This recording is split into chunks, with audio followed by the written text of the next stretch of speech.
Hello, Deepavali নতুন আরও একটি ভিডিওতে সবাইকে স্বাগত। পাড়ার মন্দিরে ফিরে এসে দেখি পুরোহিত মশাই বসে গেছিলেন মায়ের পুজোয়।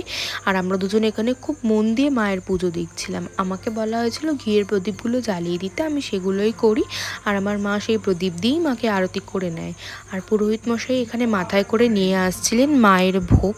মায়ের ভোগ মাকে নিবেদন করে আমরা পাড়ার সকলে মিলে বসে গেছিলাম মায়ের অঞ্জলি দিতে।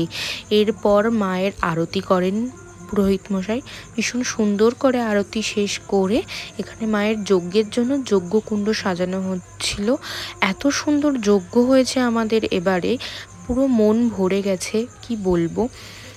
ভীষণ সুন্দর করে উনি যজ্ঞ করেছেন। এখানে যজ্ঞকুণ্ড শান্ত করার পরে আমাদের দেওয়া হয়েছিল মায়ের ভোগ খেতে। বিশ্বাস করো, এই প্রসাদটি পেয়ে যে কি শান্তি আর কি সুন্দর যে ছিল সবটাই। এখানে পুজো শেষ করে আমরা সবাই মিলে বাড়ি ফিরছি, তখন ভোর 4টে বাজে।